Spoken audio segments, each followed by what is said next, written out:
আমি সেদিন টাকাকে জিজ্ঞেস করেছিলাম, হে টাকা তুই তো সেই এলি কেন আগে এলি না? তুই ছিলি না বলেই তো আমার হারিয়ে গেল ভালোবাসার মানুষটা। টাকা তখন উত্তরে বললো, আমাকে দিয়ে দুনিয়ার সব কিছু কেনা যায়, তবে ভালোবাসে না।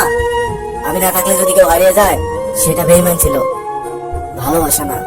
একটা মেয়ে স্বামীর বাড়ি থেকে কান্না করতে করতে বাবার বাড়ি গিয়ে মাকে বলে, মা আমার স্বামী এতটাই খারাপ ব্যবহার করে, এতটাই অত্যাচার করে, আমি আর টিকে থাকতে পারছি না, আমি সিদ্ধান্ত নিয়েছি তাকে মেরে ফেলবো, তুমি কি আমাকে কোনো সাহায্য করতে পারবে? তখন তার মা বলে, তুই যদি তাকে এভাবে মেরে ফেলিস তাহলে তো তোর জেল হয়ে যাবে, ফাঁসি হয়ে যাবে, তখন কি তুই ভালো থাকতে পারবি? বরং আমি তোকে একটা বুদ্ধি দেই, একটা মেডিসিন দেই, এই মেডিসিনটা তুই আজকে থেকে 3 মাস পর্যন্ত তাকে প্রতিদিন খাওয়াবি। 3 মাস খাওয়ালে সে অটোমেটিকলি মারা যাবে। আর এই 3 মাসের মধ্যে তার সাথে তুই এত সুন্দর আচরণ করবি, এত ভালো আচরণ করবি, যাতে আশেপাশের কেউ তোকে সন্দেহ না করে।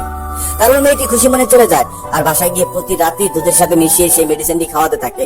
2 মাস পর মেয়েটি কান্না করতে করতে আবার মায়ের কাছে আসে, এসে বলে, মা আমার স্বামীকে আমি মারতে চাই না, সে এতটাই ভালো হয়ে গেছে আর এতটাই ভালোবাসে আমায়, তাকে ছাড়া আমি বাঁচতেই পারবো না। তখন তার মা বলেন, আরে তোর স্বামী ভালো হয়নি, ভালো হয়ে গেছিস তুই।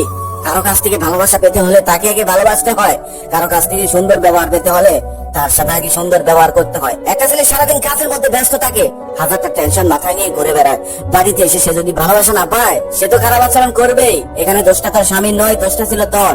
তাড়াতাড়ি যা, অতীতের ভুলের জন্য এখনই গিয়ে ক্ষমা চা। আর হ্যাঁ, ওটা কোনো মানুষ মারার মেডিসিন ছিল না, ওটা জাস্ট ময়দা ছিল তোকে বোঝানোর জন্য, ওটা খেয়ে তোর স্বামী কখনোই মরবে না। সৌদি আরবের তেলের থেকে পানি মূল্য বেশি, শুধু তাই নয়, 1 ফোঁটা পানি সাগর থেকে শহর পর্যন্ত আনতে কতটা কাঠখড় পুরাতে হয় এটা সৌদিরা খুব ভালোভাবে জানে।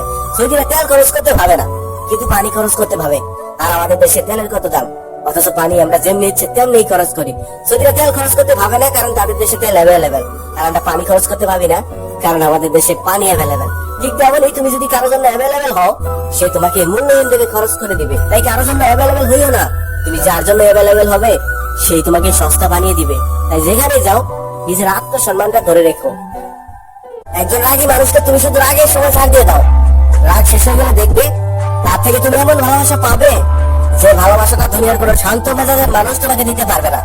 একটা কথা সবসময় মনে রেখো, অতিরিক্ত রাগী মানুষের ভালোবাসাটা অতিরিক্ত হয়, তাদের অনুভূতিটা জমে জমে আসে না। বিচ্ছেদ শুধু প্রেম ভালোবাসাটাই হয় না। 18 বছরের ছেলেটা যখন চিরচেনা গ্রাম, আত্মীয়, বন্ধুগুলো আর পরিবারের মানুষগুলোকে ছেড়ে অপরিচিত একটা শহরে যায়, সেখানে গিয়ে নতুন একটা পরিবেশে কাজের ব্যস্ততায় সারাটা দিন কাটাতে হয়, বিচ্ছেদ তখনও হয়। এটা একটা মধ্যবিত্ত করে সন্তানরা ভালো বুঝবে।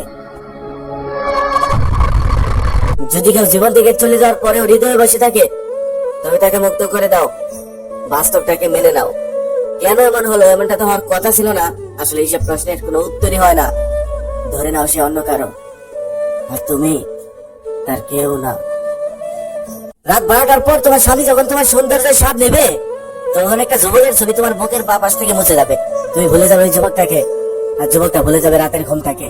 তুমি রাত জাগবে তোমার স্বামীকে সুখ দেওয়ার জন্য, আর যুবকটা রাত জাগবে তোমার স্মৃতিগুলি ভোলার জন্য। তুমি তোমার স্বামীর বুকে মাথা লুকিয়ে শান্তিতে ঘুমাবে, আর যুবকটা রাতের পর রাত সিগারেটের পর সিগারেট জ্বালিয়ে তোমাকে ভেবে কান্না করবে। এটাই ছিল ভালোবাসা। একদিন একটি পাখি মৌমাছিকে জিজ্ঞেস করলো, তোমরা এত কষ্ট করে মধু সঞ্চয় করো, সেই মধুগুলো মানুষ চুরি করে নেয়, তোমাদের কষ্ট হয় না? তখন উত্তরে মাঝি বলেন, না আমাদের কষ্ট হয় না, কারণ মানুষ শুধু আমাদের মধুটাই চুরি করতে পারে, কিন্তু আমাদের কৌশল চুরি করতে পারে না। ঠিক তেমনি জীবন চলার পরে তুমি যদি কিছু হারিয়ে ফেলো, তাহলে আফসোস করে সময় নষ্ট করো না, কারণ জিনিসটাই হারায়, কৌশল কখনোই হারায় না। আবার সেই কৌশলে তুমি নতুন করে অর্জন করে নাও। আর জীবন চলার পথে অনেক কিছু হারাবে, কারণ মানুষ এক হয় না। কোন একজন পুরুষ তোমার সাথে বিশ্বাসঘাতকতা করেছে বলে পুরো পৃথিবী শুদ্ধ পুরুষই খারাপ, তাই না? এমনটা তো হতে পারে না। শারীরিক সম্পর্ক করতে গেলে দুজনের সমান মত লাগে। নিজের ইচ্ছায় শরীর দিবা, তারপর সম্পর্ক ভেঙে গেলে সব দোষ পুরুষটার, তাই না?